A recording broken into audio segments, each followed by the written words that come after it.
fantastic deal. So we Oh, can go yeah, I ahead love this deal. That's the reason why we brought it up. We knew you were going to get all excited after lunch. Well, no, this deal's got several. It's got several really cool parts about it. This is the one, I don't know if you guys remember, the seller told me that he didn't want a sign in the yard for a year, but after a year, he'd be open to putting a sign in the yard. All right, let's start from the basics, just because we got people at all different levels here. So, source? It was an expired listing that I called on. Okay. It had been on the market 2 different times. I'm sorry. Purchase price was $399. Issues business. Yeah, no, yeah, I don't mean to jump in there. So how long was it on the market for? It was on the market. It was on the market consistently for a year when I bought it. It had been on the market a year and a half prior to that. So it had been on the market for a while, and it's a 5,000 square foot house with a basement on a private golf course. No fees to be a member of the golf course. It's located 40 minutes outside of Charlotte. I mean, it's a great house in a great area.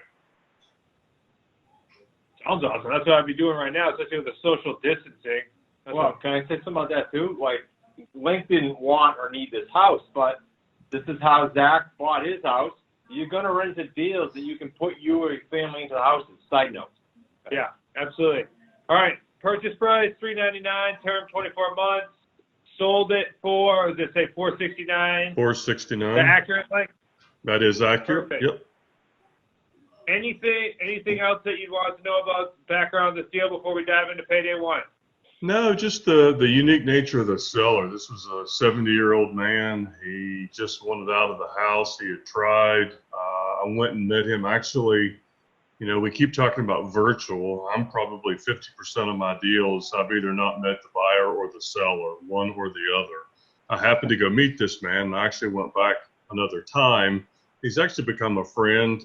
There's a little funny side story about a house he insisted I buy from him later on, but I mean, I went to kind of ease his fears, and we'll become friends. So that's kind of the unique backstory on this particular house. So that was when you create win-win-win situations, right? You make friends. Exactly. All right, awesome. Payday number 1? Payday number 1 was $47,000. Okay, and was that all up front?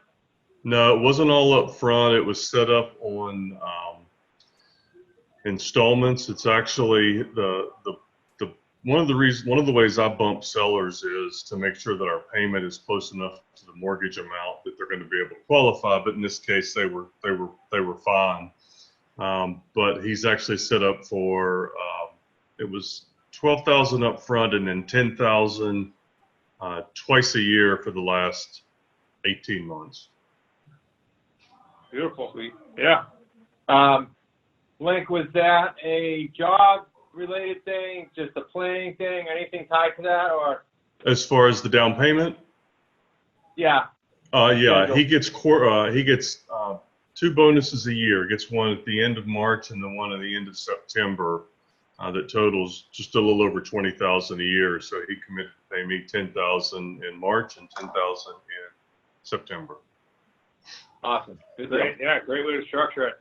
All right, monthly payment is to the seller is what, $1,965. That's payment correct. To the buyer $2,400. Yep. All right, so what's the spread on that? $435. All right, so if it goes full 24 months, you're talking what, 10,000? Yep. 10,440. That's right. Awesome. Payday number 3. Yep, is going to be So we got price premium $70K. So again, that's what he bumped the price up. Principal pay down. Do you know what that is monthly? Yes, it's $475. $475 a month. Awesome. Okay. $46,000 down. Cash out payment. So payday 3, $32,000. That accurate? Yes, that's right. Forever. All right. Let's wrap it up. So you got 46 plus 10,000 plus 32 total Nice. 89,000. Not bad for 24 months. How long? No, not bad for 24 months. Not bad for a house that was on the market for 2 years. Not bad for a house that the seller said I couldn't put a sign in the yard for a year. I mean, it had all kinds of challenges, and it still was just. How long did it take you to sell, Link? I actually had the buyer lined up in May, and I nurtured him for a couple more months while he got that next down payment that was due to him in September. So, I mean, I had a commitment in 2 months, but it took another, 3.5 months to get the actual down. Okay, not too shabby. How many times did you go to the house? I actually went to that house 4 times, twice to meet with the buyer and twice to meet with the seller. Because the buyer was actually moving in with there was 3 generations. It was the gentleman I sold the house to, plus 3 of his kids, plus 2 grandkids moving into the house. Okay, so let's take some questions. And while you guys are typing, could this deal pivot in a number of different ways? And again, Zach, I could come up with 20, but could the buyer need more time? Could Link go back to the seller and ask for a sub-2? Could he take over the deed? Yes, all these things can and will happen over the course of these deals. And again, we'll guide you through it. Do some questions?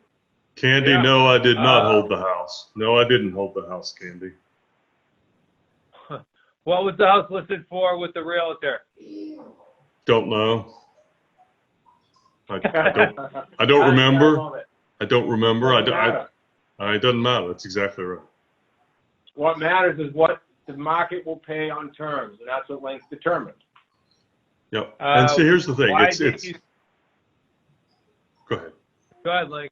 I was just going to say, pricing has come up several times in the last conversation.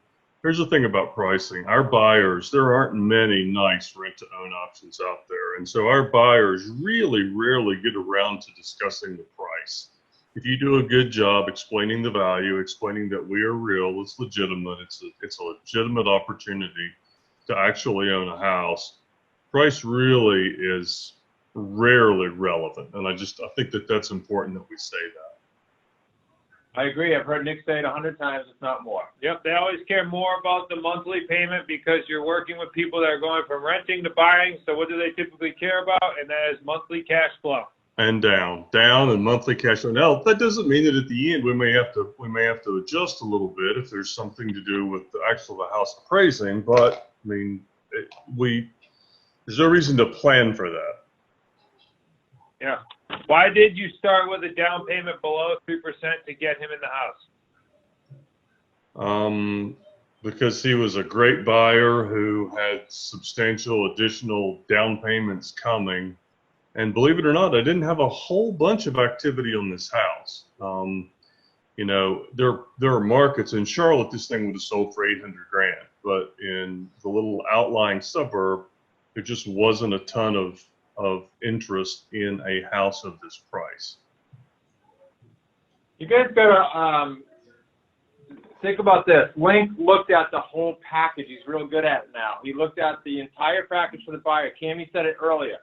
Job longevity. Words are tough, especially during this virus.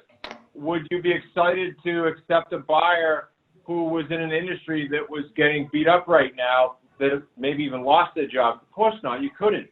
You do them a disservice. Would you be very comfortable with someone that works at Amazon right now who just put on 100,000 new people? Maybe more. I'm just giving you examples and teasers. It's the whole package that matters, not just the number. Well, let me expand, Chris, on that just really briefly. I just placed a buyer in a house, a very similar house to this, been on the market for 2.5 years. His grand opening for his restaurant was 4 days ago. Oops, no restaurant. I've already acquired power of attorney from the seller. I've already reached out to the mortgage company, and I have the buyer reaching out to his family to get some additional monies to help him stem the tide while he's waiting for his restaurant to open.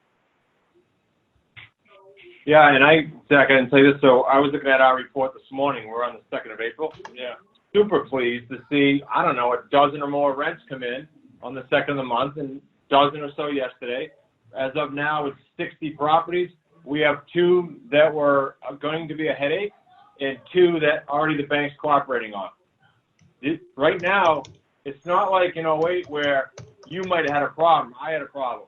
Right now, the entire nation is behind you and working with you. The entire world. The entire world. Quite different. Yeah, absolutely.